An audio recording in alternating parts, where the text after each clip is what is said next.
minta itu Rudiana dihukum. Kalau dia tidak mau mengaku, injak dia Pak, tendang dia Pak, kasih minum air kencing Pak, setrum dia Pak. Assalamualaikum warahmatullahi wabarakatuh. Salam salve, Om Swastiastu, Namo Buddhaya, salam kebajikan. Teman-teman, kembali lagi bersama saya di Freddy Kako Channel ya. Semoga saya menjumpai teman-temanku semua dalam keadaan yang sehat ya. Sekedar informasi teman-teman, di channel YouTube saya itu ada salah satu simbol dolar itu. Kalau teman-teman mau memberikan gift, bisa ya melalui situ.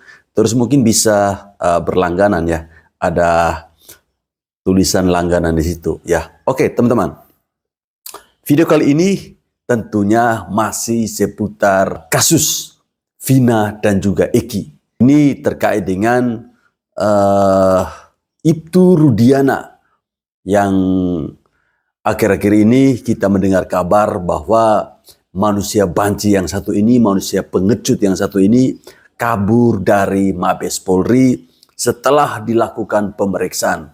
Ternyata memang ya, sudah 2 bulan lalu Mabes Polri ini sudah membentuk tim khusus ya untuk menyelesaikan kasus ini. Dan info baiknya ya, kabar baiknya adalah bahwa Ibtu Rudiana sudah dicopot jabatannya dari atau sebagai Kapolres ya. Artinya ini ada tanda-tanda positif bahwa apa yang kita suarakan selama ini mulai didengarkan oleh Kapolri. Tapi sejujurnya yang saya inginkan bahwa si Ibtu Rudiana ini harus dipecat dengan tidak hormat dari anggota Kepolisian Republik Indonesia. Karena gara-gara manusia yang goblok ini, karena gara-gara manusia yang pengecut ini, marwah dari institusi kepolisian menjadi hancur berantakan. Nah, terkait dengan itu teman-teman, banyak sekali respon-respon dari netizen Indonesia ya. Kemudian ada pernyataan si Pitra yang mulai lemas ketika ditanya bagaimana sih kabarnya Rudiana. Infonya Rudiana baik-baik saja ya. Ya mungkin kalau menurut Pitra Rudiana ini baik-baik saja. Tapi hatinya mungkin sedang hancur karena jabatannya sudah dicopot. Ya, ada juga suara yang sangat lantang dari pemuda NTT Kristianto Oni yang mendesak ya, yang mendesak Kapolri untuk segera memecat yang namanya Ibtu Rudiana. Nah teman-teman, mari kita bersama-sama menyimak video-video berikut ini ya. Selamat menyaksikan. Kalau memang itu Rudiana bersalah, kalau memang itu Rudiana yang telah merekayasa proses kasus kematian Vina Cirebon, hukum! Saya minta itu Rudiana dihukum. Kalau dia tidak mau mengaku, injak dia Pak, tendang dia Pak, kasih minum air kencing Pak, setrum dia Pak, biar dia mengaku. Sama seperti nasib Sakatata dan kawan-kawannya.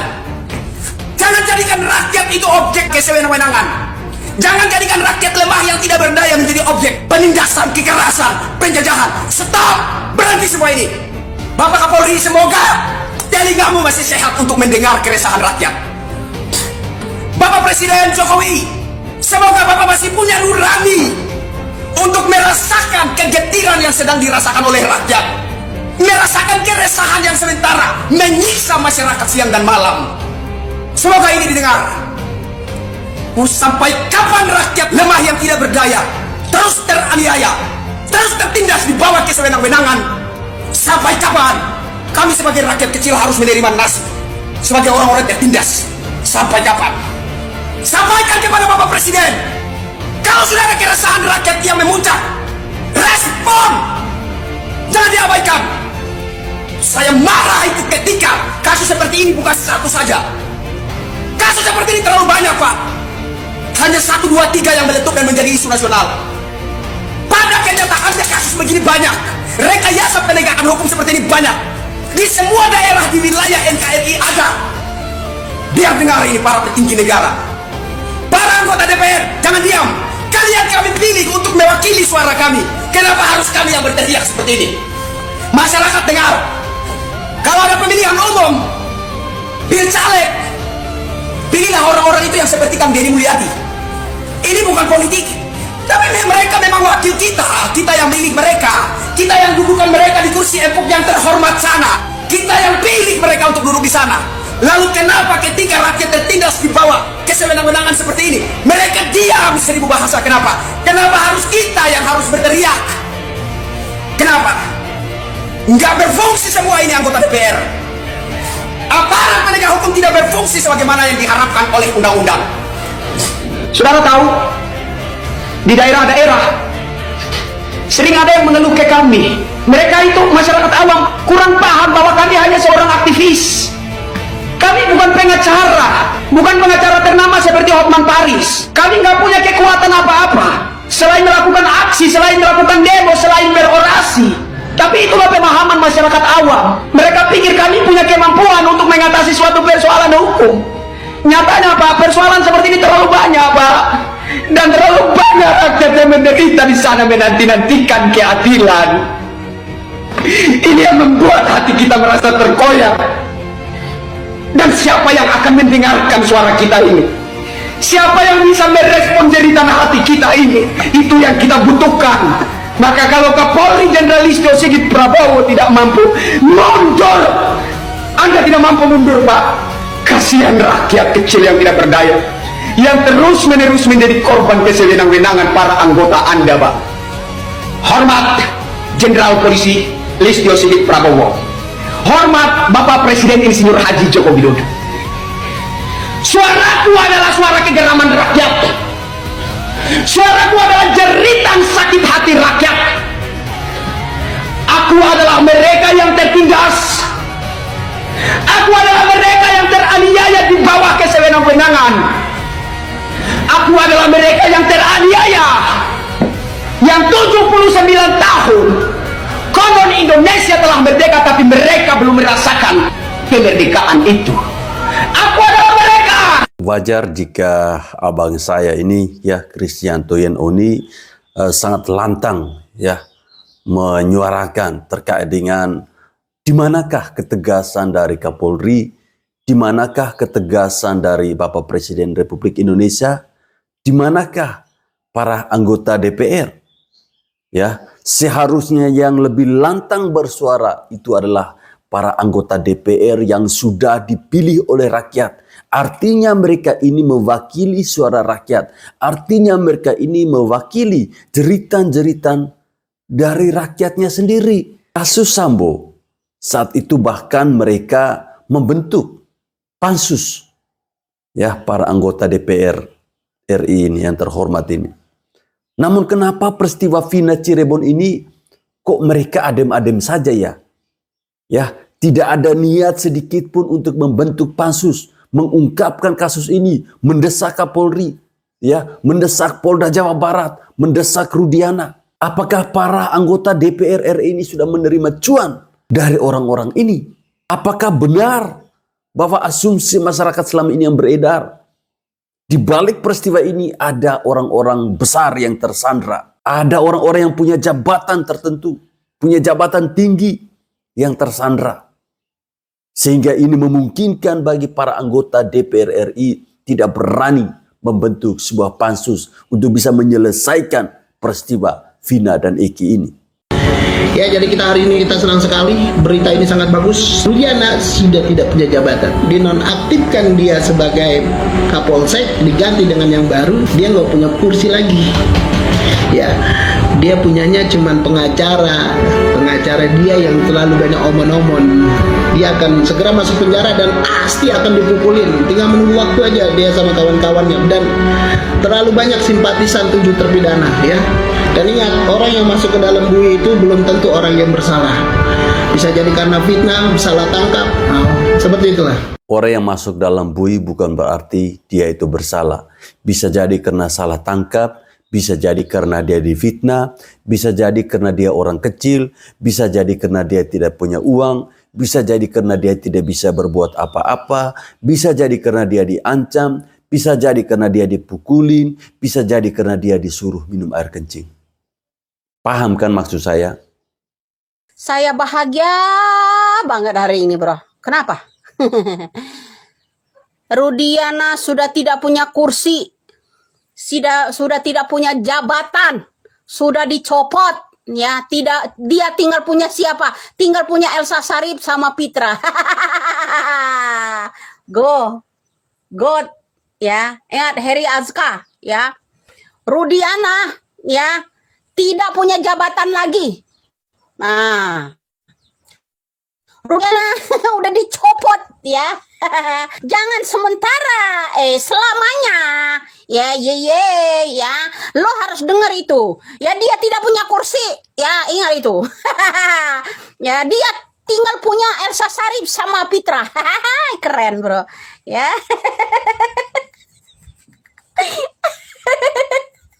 Mau apa lo? Hah? Apa lo? Kondisinya Pak Ibtu Rudiana saat ini baik-baik aja. Kemarin saya juga baru ketemu dengan beliau. Kondisi jasmani baik-baik aja, tapi hati tidak baik-baik, ya kan? Kenapa? Ya, kan udah dicopot sementara, ya kan? Mudah-mudahan selamanya. Ya enggak? Begitu makanya lu lesu, ya kan? Nah, begitu Fitra. Kita dapat kabar dari Bapak yang namanya Kapolri, ya, menyampaikan dengan seseorang bahwa itu Rudiana sudah dicopot untuk sementara. Jangan sementara aja, copot selamanya lah. Buat apa? Agar Indonesia ini tidak ada orang yang ancam-ancam pakai akun-akun palsu. Agar rakyat Indonesia ini bebas, ya, mengungkapkan kenapa membantu masyarakat ini agar perilaku Rudiana itu biar tahu. Kenapa? Pakai posting-posting pula foto saya di sana. Kau kira negara ini negara Rudiana punya? Ya, begitulah. Fitra harus tahu, ya, dia memang kondisinya baik-baik, ya, tapi tidak baik dengan hati nuraninya. Kenapa? Ya itu, kasus belum selesai, jangan kabur. Ya kan, hadapi dong. Udah enak, udah 8 tahun, udah enak bersama kawan-kawan. Jangan lupa itu Gugun Gumilar sama yang namanya Aris Papua, ya. Kayaknya walaupun nggak digaji melalui pengacara, digajinya lewat lain deh, ya kan? Seperti itu kan? Nah, ya, udah dengar belum? Kalau dia udah dicopot sementara, udah dengar. Fitra, udah dengar belum? Kalau yang namanya Rudiana itu dicopot sementara, udah kan? Nah, gitu artinya tidak baik-baik aja dong. Fitra, Bu Elsa sedang tidak baik-baik aja. Karena apa? Banyak orang yang akan terlibat selama 2016 lalu bekerja sama dengan Rudiana merekayasa kasus itu. Banyak bohongnya kan. Nah, jadi ada catatan 3 DPO itu dari Rudiana yang dicatatkan, ya, 3 orang, termasuk yang namanya Egy Perong, ya kan. Nah, saya khawatir, ya, karena 3 nama itu orang penting dari Rudiana, ya kan. Nah, itu aja. Jangan walaupun dicopot untuk sementara dia membuat strategi baru menghilangkan jejak, terus kemudian menghilangkan saksi-saksi. Itu salah satunya harapan kami. Kenapa? Agar ini terkuak. Udah kebablasan, udah 8 tahun, udah kebablasan. Indonesia butuh penelusuran lebih lanjut lagi, ya. Terlibat apa saja Rudiana selain merekayasa yang namanya kasusnya Vina. Itu kan pasti tahu dah. Ya, kemana teman-temannya saat ini juga? Ya kan, kemana Rudiana sekarang ini? Baik-baik aja. Kalau baik-baik aja, nggak mungkin dia menghilang. Semoga aja cepat dipanggil di Mabes Polri, ya. Semoga. Karena udah nggak sabar saya mau menunggunya. Ya, kenapa? Di sidang seharusnya. Selain dia dicopot sementara itu harusnya cepat-cepat disidang. Agar 7 tersangka yang tidak bersalah itu bisa dibebaskan. Karena Indonesia belum bebas, belum merdeka dari orang-orang oknum model Rudiana. Masih banyak loh oknum-oknum itu yang belum kegali semua di masyarakat Indonesia ini. Ya, jangan lupa. Hanya itu aja, ya. Mudah-mudahan Anda juga lekas sembuh, ya. Dan Rudiana juga cepat sembuh. Ya. Sembuh dan waras. Itu aja harapan kami. Agar menguak semua yang sebenarnya. Nggak perlu melindungi seseorang deh, ya, dalam kasus ini. Untuk apa motivasi kalian? Artinya sudah mulai ada titik terang ya, kalau Rudiana ini dicopot dari jabatannya sebagai Kapolsek, mungkin pemikiran dari Kapolri agar lebih fokus ya, lebih fokus mengurus kasus ini, lebih fokus untuk memeriksa Ibtu Rudiana terkait dengan apa sih kebohongan-kebohongan yang selama ini kamu buat ya. Kamu sudah makan gaji rakyat, tapi kamu malah mengibulin rakyat. Tugas kamu seharusnya mengayomi rakyat, tapi apa? Malah kamu memperlakukan rakyat dengan semena-mena, memperlakukan rakyat seperti rakyat itu adalah binatang ya. Semoga saja karma ini akan berlaku untuk Anda dan keluarga Anda ya Rudiana. Mas Beni, kalau kontak terakhir Mas Beni sendiri dengan Sudirman, apa cerita dari Sudirman ke Mas Beni? Karena saya sempat dengar ada informasi soal sempat disiram air panas, itu ke Mas Beni atau bukan? Seperti apa? Mungkin bisa diceritakan lengkapnya Mas Beni. Iya, jadi pas awal Bapak nengok itu tanggal 28 Juni itu sama Ibu Sudirman itu minta ke Bapak suruh aktifin WA saya. Jadi saya sempat blokir sih WA itu pas waktu awal Pak Polisi ngasih nomor Sudirman, mengatasnamakan Sudirman, tapi saya nggak percaya. Pas saya buka, Sudirman itu WA. Nah, menanyakan, ini saya susah ketemu kakak katanya gitu. Nah, katanya pas penangkapan Peggy itu sempat disiram dan dipaksa. Sudirman itu mengakuinya. Sudah mengakui. Dan Sudirman ya nggak kuat. Ini ceritanya melalui WA? Iya. Oke, kalau boleh tahu Mas Beni, kondisi dari Sudirman itu bisa bercerita dengan mudah dipahami oleh orang? Kalau Sudirman? Iya, Sudirman kan kita tahu kondisi medisnya ada keterbelakangan mental. Seperti apa kemudian ketika Sudirman itu bercerita kepada orang lain, apakah memang bisa runut dan bisa dimengerti dengan mudah? Ya, kalau Sudirman itu jadi gini, Mbak. Kalau posisi Sudirman itu siapa yang di depan itu, jadi kalau A, dia nurut A gitu. Jadi tetap berubah-ubah. Tapi kalau misalkan pendirian dia tidak melakukan, itu tetap tidak melakukan. Tapi kalau diarahkan dengan yang salah, dia secara dipaksa gitu ya, dia nurut. Mas Beni, ada tidak cerita dari Sudirman bahwa ketika disiram air panas itu ada permintaan untuk menceritakan versi tewasnya Vina dan Eki dengan versi tertentu? Kalau Sudirman itu ngasih info ke keluarga itu, dia disiksa aja sih. Oke, jadi tidak ada cerita bahwa siksaan itu untuk apa begitu, untuk meminta dia melakukan apa? Ya, siksa itu dia suruh melakukan. Jadi dipaksa untuk melakukan dan bilangnya itu bakal ringan hukumannya. Oke. Mengerikan sekali ya, setelah kemarin kita mendengar kabar bahwa Gugun Gumilar dan Aris Papua memberikan kencing ya untuk ketujuh narapidana. Sekarang pengakuan dari Sudirman, dia disiram air panas. Wow, sampai senekat itu ya para oknum-oknum ini nih. Kira-kira apa sih tujuannya mereka ini? Apa sih? Kita jadi curiga dengan peristiwa ini. Ini jangan-jangan bukan kecelakaan. Ya. Jangan-jangan ini adalah sudah direncanakan ya. Sudah direncanakan. Sehingga ketika rencananya itu bisa terbungkus rapi selama 8 tahun. Lalu ini terungkap kembali, mereka terkejut, kaget. Ya. Sehingga jangan heran muncul saksi-saksi baru yang entah datangnya dari mana. Mulai katanya ini saksi fakta lah. Jadi sumpah pocong itu bukan sumpah demi pocong. Ngapain sumpah demi pocong? Orang masih hidup demi pocong. Oke. Pertama kali mencetuskan sumpah pocong itu siapa? Saka sendiri. Saka sendiri yang meminta itu? Iya. Alasannya kenapa Saka? Alasannya? Saka udah capek. Dari tahun 2016 sampai sekarang masih ada yang kekeh sama pendapatnya. Sedangkan Saka sendiri yang merasakan bahwa Saka ini waktu 2016 melakukan atau tidak. Sebenarnya materi janjinya apa yang waktu itu diucapkan oleh Saka Tatal? Kita ulangi kembali supaya pemirsa juga ingat Saka Tatal.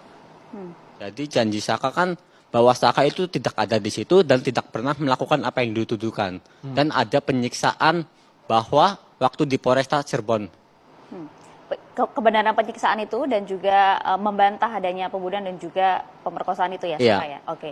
Nah, Baik. pada saat itu ada sumpah-sumpah juga yang Saka sampaikan? Selain sumpah pocong nggak ada.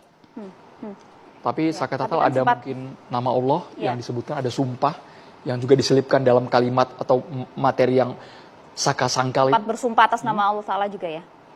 Itu selain sumpah itu atas nama Allah semua. Oke. Jadi sumpah pocong itu bukan sumpah demi pocong. Iya. Ngapain sumpah demi pocong? Orang masih hidup demi pocong. Oke, tapi kan membawa nama Allah Ta'ala gitu ya. Dampak ataupun konsekuensi dari sumpah yang begitu sakral itu Saka lakukan? Siap menerima berbagai konsekuensinya? Saka siap, selagi Saka nggak salah, maju terus. Nggak akan pernah mundur sama sekali. Selagi Saka nggak salah, maju terus, jangan mundur. Ya, benar. Pernyataan dari Saka Tatal ini karena merasa kecewa ya dengan orang-orang yang masih tidak percaya kalau Saka Tatal ini tidak pernah melakukan sesuatu yang dituduhkan kepada dia. Ya, sudah dibuktikan secara hukum, tetap saja orang bicara bahwa Anda ini pembunuh. Kemudian dia mengambil sebuah langkah yang mungkin secara hukum tidak sah, ya.